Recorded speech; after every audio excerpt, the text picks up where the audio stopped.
Hi, ಹೇಗಿದ್ರೆ ಎಲ್ಲರೂ ಮನೆಯಲ್ಲೇ ಈಸಿಯಾಗಿ ಹೇಗೆ ವಿಪ್ ಕ್ರೀಮ್ ಮಾಡೋದು ಅಂತ ಇವತ್ತಿನ ಒಂದು ವಿಡಿಯೋದಲ್ಲಿ ನಾನು ನಿಮಗೆ ಹೇಳ್ಕೊಡ್ತೀನಿ. ಇಲ್ಲಿ ನಾನು ಅಮೂಲ್ದು 250 ml ಅಷ್ಟು ವಿಪ್ಪಿಂಗ್ ಕ್ರೀಮ್ ತೊಗೊಂಡಿದ್ದೀನಿ. ನೀವು ಇದನ್ನು ಫ್ರಿಜ್ಜಲ್ಲಿಟ್ಟು ಸ್ಟೋರ್ ಮಾಡ್ಕೋಬೋದು. ಒಂದು 6 ಮಂತ್ಸ್ವರೆಗೂ ಕೂಡ ಇದು ಇರುತ್ತೆ, ಅದೇನು ಪ್ರಾಬ್ಲಮ್ ಆಗಲ್ಲ. ಹಾಗೆ ಯಾವಾಗ ನೀವು ಕ್ರೀಮ್ನ ರೆಡಿ ಮಾಡಬೇಕು ಆವಾಗ ಫ್ರಿಜ್ಜಿಂದ ಹೊರಗಡೆ ತೆಗೆದು ರೆಡಿ ಮಾಡ್ಕೋಬೇಕು. ಇಲ್ಲಿ ನೋಡಿ, ಮೊದಲು ನಾನು ಇಲ್ಲಿ 1 ಸ್ಪೀಡ್ ಇರುತ್ತಲ್ಲ ಅಲ್ಲಿ ಇಟ್ಕೊಂಡು ಇದನ್ನು ಬೀಟ್ ಮಾಡ್ತೀನಿ. ಇದನ್ನು ಬೀಟ್ ಮಾಡೋವಾಗಲೂ ಅಷ್ಟೇ ನಾವು ತುಂಬ ಕಡಿಮೆ ಸ್ಪೀಡಲ್ಲಿ ಇಟ್ಕೊಂಡು ಬೀಟ್ ಮಾಡಬೇಕು. ಹಾಗೆ ಇದು ತುಂಬ ಚಿಲ್ಲಾಗಿರಬೇಕು. ಸೊ ಇದನ್ನು ಮಿಡಲಲ್ಲಿ ನಾವು ಈ ಥರ ಐಸ್ ಕ್ಯೂಬ್ಸ್ನ ಕೂಡ ಇಲ್ಲಿ ಆ್ಯಡ್ ಮಾಡ್ಕೊಳ್ತಾ ಇರಬೇಕು. ಇವಾಗ ನೋಡಿ, ಕಂಟಿನ್ಯೂಸ್ ಆಗಿ ನಾನು ಇದನ್ನು ಒಂದು 4 to 5 ಮಿನಿಟ್ಸ್ವರೆಗೂ ಇವಾಗ ಬೀಟ್ ಮಾಡ್ತಾ ಇದ್ದೀನಿ. ಇದು ಟೆಂಪ್ರೇಚರ್ ನನಗೆ ಜಾಸ್ತಿ ಅಂತ ಅನ್ನಿಸ್ತಾ ಇದೆ. ಸೊ ಅನ್ನಿಸ್ದಾಗ ನಾವು ಇದನ್ನು ಮತ್ತೆ ಫ್ರಿಜ್ಜಲ್ಲಿ ಒಂದು 10 ನಿಮಿಷ ಇಡಬೇಕಾಗತ್ತೆ. ಅದು ಎಷ್ಟು ಕೂಲಾಗಿರುತ್ತೆ ಅಷ್ಟು ಚೆನ್ನಾಗಿ ನಮಗೆ ಕ್ರೀಮ್ ಅನ್ನೋದು ರೆಡಿ ಆಗುತ್ತೆ. ಅದು ಕೂಲ್ ಆಗ್ತಾ ಇರಲಿ. ಇವಾಗ ಐಸಿಂಗ್ ಶುಗರ್ ಹೇಗೆ ಮಾಡೋದು ಅಂತ ನೋಡ್ಕೊಳ್ಳೋಣ. 1 ಕಪ್ಪಷ್ಟು ಸಕ್ಕರೆ ತೊಗೊಂಡಿದ್ದೀನಿ. ಹಾಗೆ ನೋಡಿ, ಇಲ್ಲಿ ಫುಲ್ ಅಂದರೆ 250 ml ಅದು ಮಿಕ್ಸರ್ ಇದೆಯಲ್ಲ ಕ್ರೀಮು, ಹಾಗೆ 250 ml ಸಕ್ಕರೆನೇ ತೊಗೋಬೇಕು. ಹಾಗೆ 1 ಟೇಬಲ್ ಸ್ಪೂನಷ್ಟು ಕಾರ್ನ್ ಸ್ಟಾರ್ಚ್, ಇದು ಎರಡನ್ನು ಕೂಡ ನಾವು ಕರೆಕ್ಟ್ ಮೆಜರ್ಮೆಂಟ್ ತೊಗೊಂಡು ಇವಾಗ ಇದನ್ನು ಗ್ರೈಂಡ್ ಮಾಡ್ಕೊಂಡು ಬರೋಣ. ತುಂಬ ಪೌಡ್ರು ನೈಸಾಗಿರಬೇಕು, ಅಷ್ಟು ಫೈನ್ ಪೌಡ್ರ್ ಆದರೆ ಸಾಕು. ಇವಾಗ ನೋಡಿ, ಮತ್ತೆ ಇದನ್ನು ಫ್ರಿಜ್ಜಿಂದ ನಾನು ಹೊರಗಡೆ ತೆಗೆದಿದ್ದೀನಿ.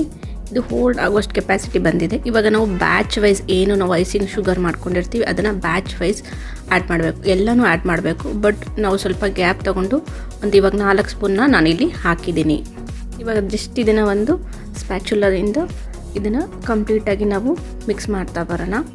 ಇದನ್ನು ಬೀಟ್ ಕೂಡ ಮಾಡಬೇಕು. ಒಂದು ಸ್ವಲ್ಪ ಇದನ್ನು ನೀಟಾಗಿ ಮಿಕ್ಸ್ ಮಾಡ್ತಾ ಬರೋಣ, ಇಲ್ಲಾಂದರೆ ಅದು ಸಕ್ಕರೆ ಎಲ್ಲ ಪೌಡ್ರ್ ಇರುತ್ತಲ್ಲ ಎಲ್ಲ ಕಡೆಯೂ ಕೂಡ ಹಾರಿಬಿಟ್ಟು ವೇಸ್ಟ್ ಆಗುತ್ತೆ. ಸೊ ಅದಕ್ಕೋಸ್ಕರ ನೋಡಿ, ಇಷ್ಟು ನಮಗೆಲ್ಲ ಇದನ್ನು ಸೈಡೆಲ್ಲ ಈ ಸ್ಪೆಚುಲನ್ನು ಕೂಡ ನಾವು ಕ್ಲೀನ್ ಮಾಡ್ಕೊಬೇಕು. ಇಲ್ಲ ಎಲ್ಲ ಮಾಡಿರೋದೆಲ್ಲ ನೀಟಾಗಿ ಇದು ಕಾಣ್ತಾ ಇರುತ್ತೆ. ಅದಕ್ಕೋಸ್ಕರ ಇವಾಗ ಮತ್ತೆ ಒಂದು 5 ರಿಂದ 6 ನಿಮಿಷ ಇದನ್ನು ಬೀಟ್ ಮಾಡ್ಕೋಬೇಕು. ಇದು ಕೂಡ ಕೂಲಾಗೇ ಇರಬೇಕು, ನಾವು ನೋಡ್ಕೊಬೇಕು. ಸೊ ಇದನ್ನು ಬೀಟ್ ಮಾಡ್ತಿದ್ದಂಗೆ ನೆಕ್ಸ್ಟ್ ಬ್ಯಾಚ್ ಏನು ನಾವು ಸಕ್ಕರೆದು ಪೌಡ್ರ್ ಮಾಡಿರ್ತೀವಲ್ಲ ಐಸಿಂಗ್ ಶುಗರು, ಸೊ ಅದನ್ನು ನಾವಿಲ್ಲಿ ಹಾಕೋಬೇಕು. ಮತ್ತು ಬ್ಯಾಚ್ ವೈಸ್ ನಾವು ಆ್ಯಡ್ ಮಾಡ್ತಾ ಬರಬೇಕು. ಸೊ ವೆನಿಲಾ ಎಸೆನ್ಸ್ ಕೂಡ ನಾನು ಇಲ್ಲಿ 1 ಟೀ ಸ್ಪೂನ್ನ ಹಾಕ್ಕೊಳ್ತಾ ಇದ್ದೀನಿ. ಈ ವೆನಿಲಾ ಎಸೆನ್ಸ್ ಹಾಕೋದ್ರಿಂದ ಅದು ಸ್ಮೆಲ್ಲು ತುಂಬ ಚೆನ್ನಾಗಿರುತ್ತೆ. ಸೊ ಹಾಗಾಗಿ ಇದನ್ನು ನಾವು ಇಷ್ಟು ಮತ್ತೆ ಬ್ಯಾಚ್ ವೈಸ್ ಏನಿರುತ್ತಲ್ಲ ಐಸಿಂಗ್ ಶುಗರ್ ಅದನ್ನು ಕೂಡ ನಾನು ರಿಮೈನಿಂಗ್ ಎಷ್ಟಿರುತ್ತೆ ಅಷ್ಟು ಕೂಡ ಹಾಕ್ಬಿಟ್ಟು ಮತ್ತೆ ಸೇಮ್ ಅದನ್ನೇ ಸ್ಪ್ಯಾಚುಲೆಯಿಂದ ಮತ್ತೆ ಇದನ್ನು ಇನ್ನೊಂದು ಸರ್ತಿ ನಾನು ನೀಟಾಗಿ ಮಿಕ್ಸ್ ಮಾಡ್ತಾಯಿದ್ದೀನಿ. ಇಲ್ಲಿ ನೋಡಿ, ಈ ಸ್ಪ್ಯಾಚುಲಾಗಿ ಏನಿದು ಹೋಲ್ಡ್ ಮಾಡೋ ಸ್ಟೇಜಿಗೆ ಬಂದಿದೆ. ಸೊ ಇದು ಆಲ್ರೆಡಿ ರೆಡಿ ಇದೆ, ಬಟ್ ಸ್ಟಿಲ್ ನಾನು ಇನ್ನೂ ಒಂದು 2 ರಿಂದ 3 ನಿಮಿಷ ಇದನ್ನು ಮತ್ತೆ ಬೀಟ್ ಮಾಡ್ತೀನಿ. ಯಾಕಂದರೆ ಇದು ತುಂಬ ಚೆನ್ನಾಗಿ ಸಾಫ್ಟಾಗಿ ಕ್ರೀಮ್ ಆಲ್ರೆಡಿ ರೆಡಿಯಾಗಿದೆ. ನೋಡ್ಬೋದು ನೀವು ಇಲ್ಲಿ ಏನು ಸ್ಪೂನಿಂದ ಹಿಂಗೆ ತಿಕ್ಸಿದ್ರೆ ಅದು ರಿಟರ್ನ್ ಬೀಳಬಾರ್ದು. ಓಕೆ, ಸೊ ಈ ಕ್ರೀಮ್ನ ನೀವು ಎಷ್ಟು ಬೀಟ್ ಮಾಡ್ತೀರೋ ಅಷ್ಟು ನಿಮಗೆ ಚೆನ್ನಾಗಿ ಬರುತ್ತೆ.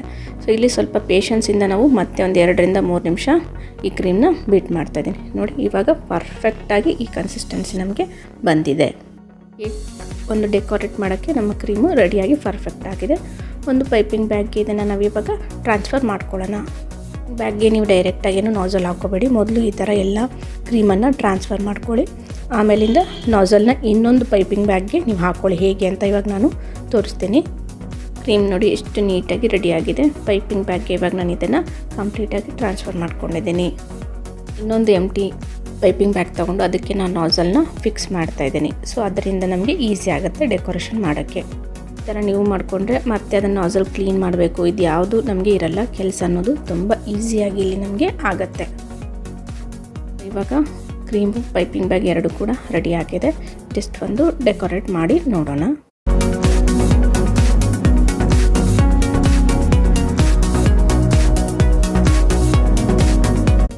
ಬಿಸ್ಕೆಟ್ ಮೇಲೆ ಕ್ರೀಮ್ ಬಿಸ್ಕೆಟ್ ಯಾವ ಥರ ಮಾಡೋದು ಅಂತ ನಾನು ನಿಮಗೆ ಇಲ್ಲಿ ಡೆಕೋರೇಟ್ ಮಾಡಿ ತೋರಿಸ್ತೀನಿ. ತುಂಬ ಸಿಂಪಲ್ ಆಗಿರುತ್ತೆ.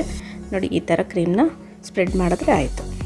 ಮಾಡಿದ್ರೆ ಕ್ರೀಮ್ ಬಿಸ್ಕೆಟ್ ರೆಡಿ ಆಗುತ್ತೆ. ನೋಡಿ ಎಷ್ಟು ಚೆನ್ನಾಗಿ ಅದು ಶೇಪ್ನ ಹೋಲ್ಡ್ ಮಾಡ್ತಾ ಇದೆ. ಕೇಕ್ ರೆಸಿಪಿ ನಾನು ನಿಮಗೆ ಡಿಸ್ಕ್ರಿಪ್ಷನಲ್ಲಿ ಹಾಕಿರ್ತೀನಿ, ಹೋಗಿ ಚೆಕ್ ಮಾಡಿ. ಹೋಪ್ ಈ ರೆಸಿಪಿ ನಿಮಗೆ ಇಷ್ಟ ಆಗಿದೆ ಅಂದ್ಕೊಳ್ತೀನಿ. ಶೇರ್ ಮಾಡಿ, ಲೈಕ್ ಮಾಡಿ. Thank you. ಹಾಗೆ ಚಾನಲ್ನ ಸಬ್ಸ್ಕ್ರೈಬ್ ಮಾಡಿ. ಮತ್ತೆ ಸಿಗೋಣ. ಕ್ರೀಮ್ ಹಾಕ್ಬಿಟ್ಟು ಫ್ರಿಜ್ಜಲ್ಲಿಟ್ಟರೆ ಐಸ್ ಕ್ರೀಮ್ ಆಗುತ್ತೆ, ಸ್ಯಾಂಡ್ವಿಚ್ ಕೂಡ ರೆಡಿ ಆಗುತ್ತೆ.